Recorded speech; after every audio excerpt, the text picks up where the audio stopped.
대학생 때 일입니다. 대학교 한 3학년 때 그때 이런 과목이 학교에서 처음 생겼습니다. 여성학이라고 하는 이제 과목이었습니다.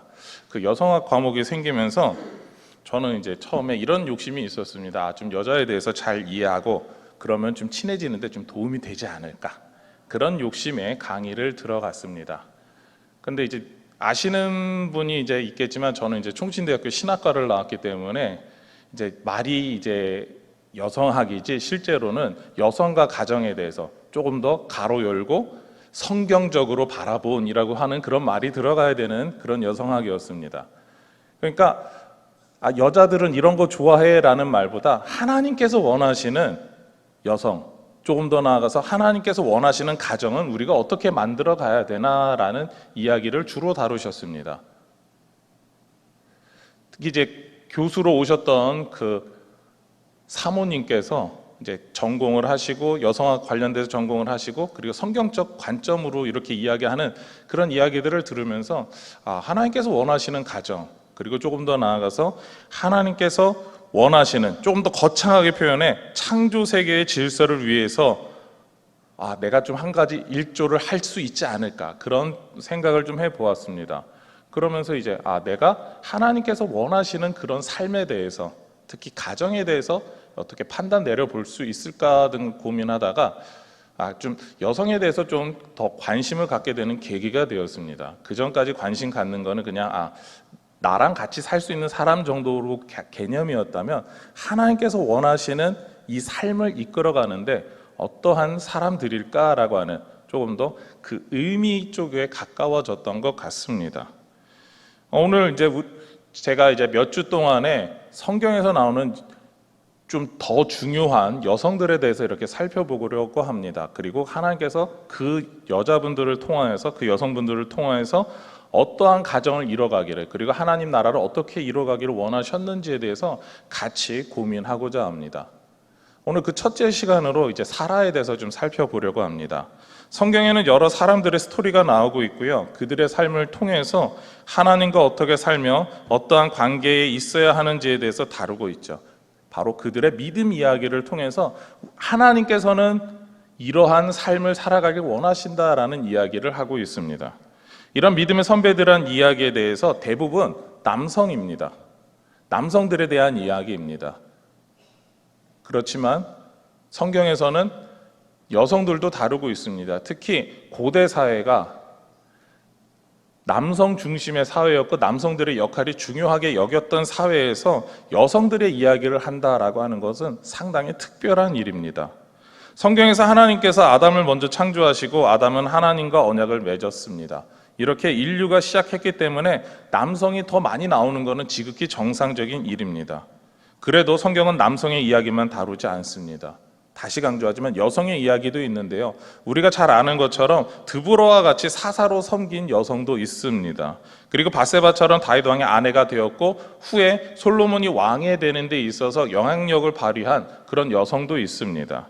그리고 또 우리 담임 목사님과 함께 주일 오전 예배 때 계속 보고 있는, 이제 다음 주면 끝나게 되겠지만 술람미 여인에 대한 이야기도 있습니다.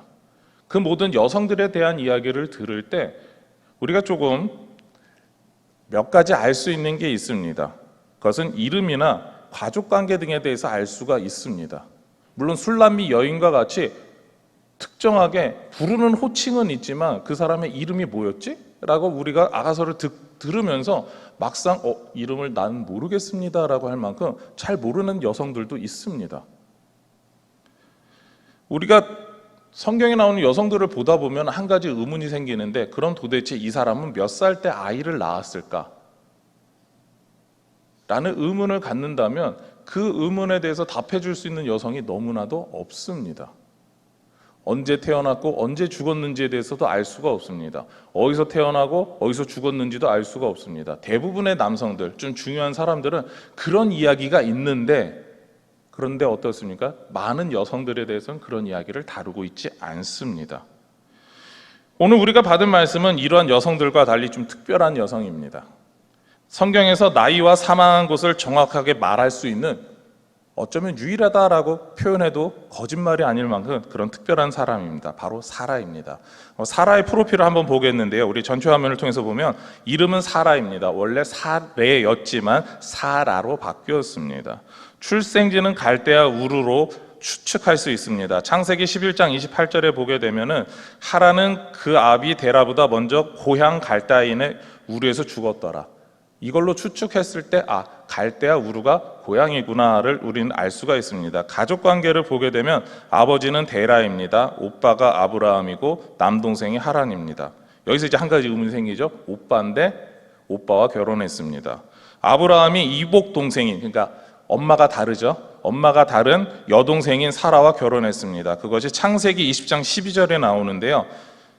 나의 이복 누이로서 내 아내가 되었다라고 아브라함이 이야기를 하고 있기 때문입니다. 그래서 우리가 이야기할 수 있는 거, 아빠가 동일하고 엄마가 다르다라는 결론에 도달하게 됩니다. 그리고 아들은 이삭이고 며느리는 리브가입니다. 특징을 이야기하라라고 하면은 사라는 뛰어난 미모를 지녔습니다. 그 뛰어난 미모 때문에 큰 사건이 2번 생겼습니다. 애굽의 바로 왕을 위해서 사라를 빼앗기게 됩니다. 그라랑 아비멜렉이 이뻐서 데려가게 됩니다. 바로 이 2번의 사건들을 통해서 심지어 사라의 나이가 상당히 많을 때였습니다. 특히 그라랑 아비멜렉이 외모만 보고 사라를 데려갈 때 나이가 89세입니다.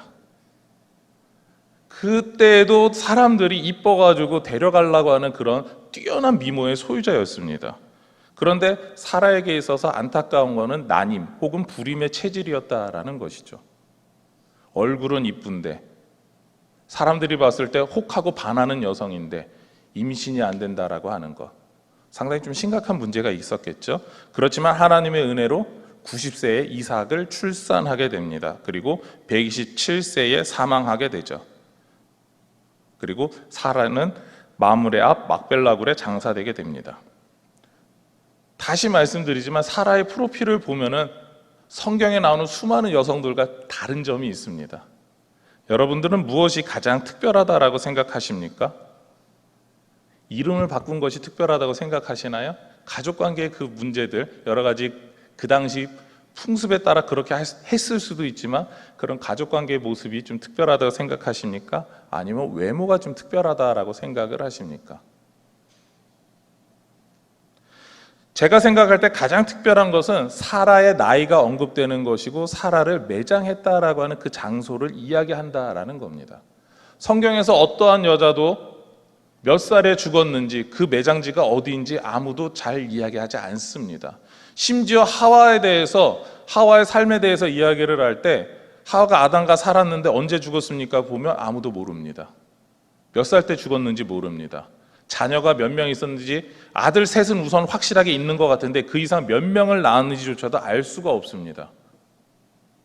많은 자료가 부정확하고 알려져 있지 않습니다. 그렇기 때문에 우리가 사라에 대해서 이야기할 수 있는 것은 다른 성경에 나오는 여성들보다 무언가 특별한 사람이다라는 것이죠. 성경에서도 그 탄생서부터 죽음까지 얘기하고 있는 사람이 또 있습니다. 바로 예수님이죠. 어떻게 본다면 이런 예수님의 비견될 만큼 특별한 존재가 사라였다라고 하는 것을 우리에게 간접적으로 들려주고 있는 것 같습니다. 자, 그렇다면 이제 우리가 이렇게 이야기해 볼 수 있을 것입니다. 사라의 삶은 얼마나 특별했을까요? 그리고 믿음의 조상 아브라함이 얼마나 사라를 사랑했을까요? 여러분은 어떻게 생각하십니까? 사라의 삶은 얼마나 특별했을까요? 그리고 얼마나 사랑받는 여인이었을까요? 우리는 이러한 점에서 오늘 말씀을 좀 더 생각해 보고자 합니다. 개인적으로 사라 인생에 있어서 가장 중요한 사건은 이삭의 출생입니다. 하나님께서 아브라함의 99세 때 찾아오셨습니다. 그리고 내년 이맘때 사라가 아브라함의 아들을 낳게 될 것이다 라고 말씀하셨죠. 하나님께서 아브라함에게 이 말씀을 하실 때 아브라함은 믿기가 어려웠습니다. 오늘날 현대의학으로도 그렇죠. 99세의 할아버지가 89세 할머니와 같이 살면서 아이를 갖는다.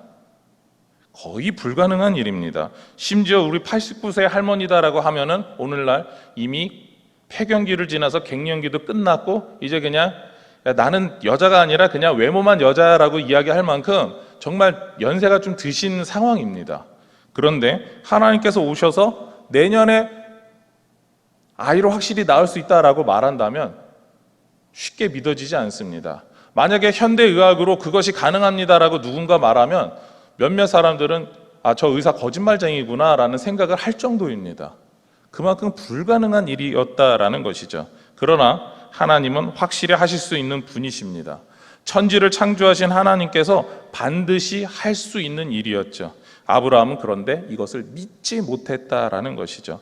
17장 17절입니다. 창세기 17장 17절에 아브라함이 엎드려 웃으며 마음속으로 이르되 100세 된 사람이 어찌 자식을 낳을까? 사라는 90세니 어찌 출산하리요? 하고, 처음 하나님의 이 말씀을 들었을 때 아브라함 믿지 않았습니다. 아브라함의 믿음 없음을 볼 수가 있죠. 그런데 얼마 뒤에 하나님께서 아브라함을 다시 만나 주셨습니다. 이때 하나님의 목적이 있었습니다. 아브라함을 만나는 게 더 중요한 목적이 아니라 소돔과 고모라를 멸망시키러 가시는 길이었습니다. 이때 다시 아브라함에게 내년 이맘때 확실하게 이삭이 태어난다라고 이야기를 해 주셨습니다. 그리고 아브라함은 하나님에게 그 말씀을 믿는 태도를 보이고 있습니다. 하지만 내년에 아기를 갖게 된다 하는 이 이야기를 사라가 장막, 그러니까 살고 있는 주거용 텐트 안에서 들었습니다. 그리고 하나님의 말씀을 믿지 못해서 아브라함은 속으로 웃었지만 사라는 겉으로 웃어버렸습니다. 창세기 18장 12절 말씀입니다. 사라가 속으로 웃고 이르되 내가 노쇠하였고 내 주인도 늙었으니 내게 무슨 즐거움이 있으리요? 하나님께서 물어보십니다. 너 웃었어? 라고 했을 때 또 안 웃었습니다.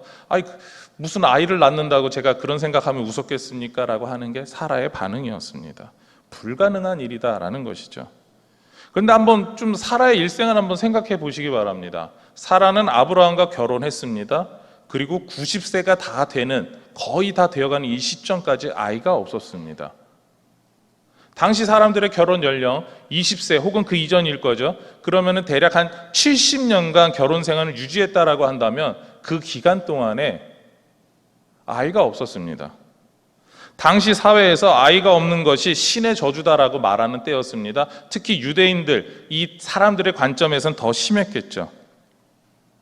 외모만 아름답지 도대체 왜 아이도 못 낳는 저런 좀 저주받은 여인이구나 라고 하는 게 사라에 대한 평가였을 것입니다. 사람들에 대한 편견이었을 것입니다. 그렇기 때문에 사라는 그 편견과 사람들의 비웃음 속에서 살아가야 했습니다. 처음 보는 사람들은 예쁘게 생겼고 도대체 나이는 안 믿어질 정도로 그 멋진 외모였기 때문에 호감을 갖지만, 그러나 아이를 가질 수 없다라고 하는 것, 그거 하나 때문에 비웃을 수밖에 없는 상황이었습니다. 사람들의 무시가 많았을 것입니다. 하갈이, 사라의 몸종 하갈이 이스마엘을 낳았을 때, 아브라함의 아들을 낳았을 때 사람들의 비난은 더 심해졌겠죠. 도대체 왜 저 주인은 자신의 몸종을 통해서 아이를 가질 수밖에 없었을까? 물론 하갈을 통해서 자신의 아이를 가질 수 있었다라고 하는 게 관습 중에 하나였다라고 하지만, 그러나 사람들의 생각은 그러지 않았던 것 같습니다. 오히려 사라는 그것 때문에 자신을 멸시하는 하갈을 집에서 내쫓기까지 합니다. 그만큼 너무나 많은 것에 있어서 위축되어 있었고 사랑받지 못했음을 간접적으로 알 수 있는 거죠. 사라는 이런 모든 것들 때문에, 아이를 낳지 못하는 것 때문에 우울했을 겁니다. 어쩌면 아브라함도 젊었을 때만큼 사라를 사랑하지 않았을 것입니다. 엘가나와 같이 그래도 당신은 나에게 있어서 소중한 사람입니다라고 말했던, 한나에게 그렇게 고백했던 그런 사랑이 아니라, 아브라함은 어쩌면 그냥 정 때문에 사는 거야, 그냥 우리 집에서 옆에서 살아, 그냥 그 정도 수준이었을지도 모른다라는 것이죠. 아이를 갖지 못해 우울했던 사라가 아이를 낳고서 기쁨이 가득했습니다. 그 기쁨이 넘쳐 흐르니까 웃었죠. 바로 이삭의 사건이 이와 같은 일입니다. 창세기 21장 6절과 7절입니다. 사라가 이르되 하나님이 나를 웃게 하시니 듣는 자가 다 나와 함께 웃으리로다. 또 이르되 사라가 자식들을 젖먹이겠다고 누가 아브라함에게 말하였으리오마는 아브라함의 노경에 내가 아들을 낳았도다 하니라. 사라는 이제서야 하나님에 대해서 믿었습니다. 하나님께서 하시면 불가능한 일이 없다라는 것을 믿게 된 것이죠. 그리고 하나님을 믿었습니다. 하나님이 이제 나를 통해서 역사하신 것처럼 하나님이 아브라함을 통해서 약속해 주셨던 그 모든 약속을 또한 하나님께서 이뤄갈 것이다 라고 하는 그런 놀라운 믿음을 갖게 된 것입니다. 그래서 하나님께서 하신다라고 할 때 순종함으로 받아들이면 된다라고 하는 바로 그 믿음의 조상, 그리고 믿음의 어머니가 된 것이죠. 자신의 평생 소원인 아이를 갖게 되었을 때 너무나 기뻐서 사라는 말하고 있는 것이죠. 여러분들은 하나님께 순종할 때 어떠한 복이 임한다라고 생각합니까? 오늘 사라를 통해서 보게 된다면 바로 기쁨이 임하는 것이죠. 행복하게 웃을 수 있습니다. 그렇다면 여러분들은 오늘도 행복하게 웃으셨습니까? 이러고 물어보면 저거겠죠. 하나님 말씀 잘 순종하고 계십니까를 제가 돌려서 물어보는 거겠죠. 여러분은 어떻습니까? 여러분의 삶이 하나님 말씀에 순종하는 삶입니까? 너무나도 잘 순종하고 있기 때문에 날마다 웃으시는 분들인가요? 네, 저는 그런 기쁨이 여러분들에게 넘치기를 소망합니다. 우리의 삶에 불가능한 일이 있다라고 믿으십니까? 해결할 수 없는 일이 있다고 믿으십니까? 그렇다면 사라의 믿음을 보시기를 원합니다. 70여 년간의 그 시간 동안 아이를 갖지 못했고 자녀가 없었던 사람입니다. 사라는 믿음으로 아이를 임신할 수 있었고 하나님이 하시는 그 역사를 볼 수 있었습니다. 그래서 히브리서 11장 11절에서는 이렇게 말하고 있습니다. 우리 같이 화면을 보시고 같이 읽겠습니다. 믿음으로 사라 자신도 나이가 많아 단산하였으나 잉태할 수 있는 힘을 얻었으니 이는 약속하신 이를 미쁘신 줄 알았음이라. 아멘. 사라가 믿음으로 하나님께서 그 모든 일을 할 수 있음을 믿었다라는 것입니다. 비록 내가 폐경기가 지나고 갱년기가 되었고 잉태할 수 있는 그런 능력이 없지만 하나님께서 하시면 가능하다라고 믿었다라는 겁니다. 하나님께서는 결코 그 약속을 취소하시거나 그 약속하신 것이 잘못된 일이 없음을, 그 미쁘심을, 그 신실하심을 믿었다라는 것이죠. 이것이 사라의 믿음입니다. 마찬가지로 우리도 하나님을 믿는 자에게는 불가능이 없음을 믿으셔야 합니다.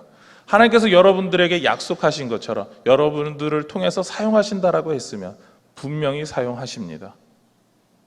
믿음의 여인 사라이기에 하나님께서는 이름까지 바꿔주셨습니다. 원래 사라의 이름은 사레였습니다. 사레는 나의 왕녀라고 하는 뜻입니다. 좁은 지역에서 몇몇 사람들이 그냥 높여주는 그런 사람이라고 직역하면 좋을 것 같습니다. 그러나 하나님께서는 사라로 바꿔주셨습니다. 사라의 뜻을 직역하면 고귀한 왕후라고 하는 명칭입니다. 여성 중에서 가장 존귀한 사람, 그런 뜻이죠. 하나님께서는 창세기 17장 16절에서 여러 민족의 어머니라고 하는 그런 설명을 덧붙여 주셨습니다. 많은 지역에서 존경과 사랑을 받는 어머니가 된다라는 것이죠. 바로 믿음 때문에 그렇습니다. 그렇다면 여러분의 믿음은 어떻습니까? 불가능한 일을 행하실 그 하나님, 그리고 또한 여러분과 함께 하실 때 그 말씀 믿고 나가는 모든 사람에게 주실 그 은혜를 믿고 계십니까? 저는 여러분들이 그 믿음대로 하나님께서 행하실 그 믿음을 믿고 살아가시는 모든 거룩한 성도들이 되시기를 소망합니다. 사라가 믿음으로 사라라는 이름을 얻었습니다. 여성들이 대접받지 못하는 시대에 아이를 갖지 못해서 눈치 보던 여자가 가장 존귀하다고 인정받게 되었습니다.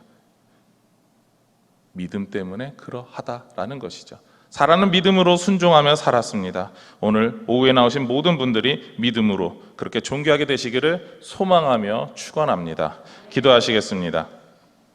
하나님 감사합니다. 우리의 삶에서 우리의 모든 생활의 모습 가운데 우리에게 믿음을 더하여 주시옵소서. 아버지 하나님, 주님의 말씀을 믿고 살아갈 때, 주님의 말씀대로 살아갈 때 우리가 하나님께 영광 돌리며, 그리고 또한 하나님께서 우리에게 행하시는 역사를 기대하며, 그리고 나타난 그 모든 일들을 보며 웃으며 살아갈 수 있는 그런 참 행복이 넘치게 하여 주시옵소서. 이 모든 것 예수님의 이름으로 기도드립니다. 아멘.